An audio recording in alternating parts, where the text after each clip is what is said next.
Magandang araw! Ako nga pala si Liza Nicole Pascual mula sa hanay ng Bachelor of Arts in Communication. Para sa video na ito, may babasahin akong kwento at ito ay ang Boses at ang Pangitain na nababasa sa Apokalipsis Kapitulo 1, versikulo 1 hanggang 20.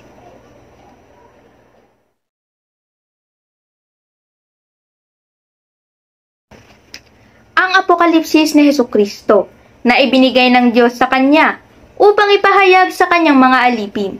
Sa makatuwid ay ang mga bagay na nararapat mangyaring madali at Kaniyang ipinadala at ipinaalam sa pamamagitan ng Kanyang anghel sa Kanyang alipin na si Juan. Nasumaksi sa salita ng Diyos at sa patotoo ni Hesukristo sa lahat ng mga bagay na nakita niya. Mapalad ang bumabasa at ang nakikinig ng mga salita ng hula at tumutupad ng mga bagay na nangasusulat doon, sapagkat ang panahoy malapit na. Si Juan sa 7 iglesia na nasa Asya, biyaya ang sumainyo nawa, at kapayapaang mula doon sa kanya na ngayon at ng nakaraan at darating, at mula sa 7 espiritu na nasa harapan ng kanyang luklukan.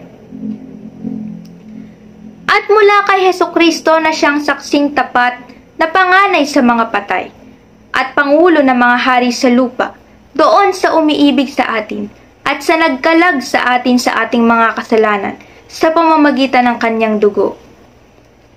At ginawa tayong kaharian, mga saserdote sa kanyang Diyos at Ama, sumakanya nawa ang kaluwalhatian at ang paghahari magpakailan-kailanman, siya nawa. Narito, siya ay pumaparitong nasa sa mga alapaap, at makikita siya ng bawat mata, at nang nangagsiulos sa kanya, at ang lahat ng mga angkan sa lupa ay magsisitaghoy dahil sa kanya. Gayon din siya nawa. Ako ang Alpha at ang Omega, sabi ng Panginoong Diyos, ngayon at nang nakaraan at sa darating, ang makapangyarihan sa lahat. Akong si Juan na inyong kapatid at inyong karamay sa kapighatian at sa kaharian, at sa pagtitiis na kay Jesus, ay nasasapulo na tinatawag na Patmos dahil sa salita ng Diyos at sa patotoo ni Jesus. Ako'y nasa espiritu ng araw ng Panginoon at narinig ko sa aking likuran ang dakilang tinig na tulad sa isang pakakak na nagsasabi, ang iyong nakikita ay isulat mo sa isang aklat at iyong ipadala sa 7 iglesia, sa Efeso at sa Smyrna, at sa Pergamo, at sa Tiatira, at sa Sardis, at sa Philadelphia, at sa Laodicea.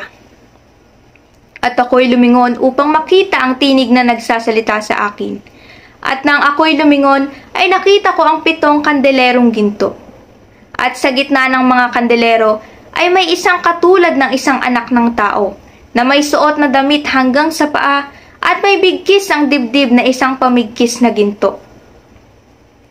At ang kanyang ulo at ang kanyang buhok ay mapuputing gaya ng balahibong maputi ng tupa, gaya ng niebe, at ang kanyang mga mata ay gaya ng ningas ng apoy, at ang kanyang mga paa ay katulad ng tansong binuli, na gaya ng dinalisay sa isang lutuang bakal, at ang kanyang tinig ay gaya ng lagaslas ng maraming tubig.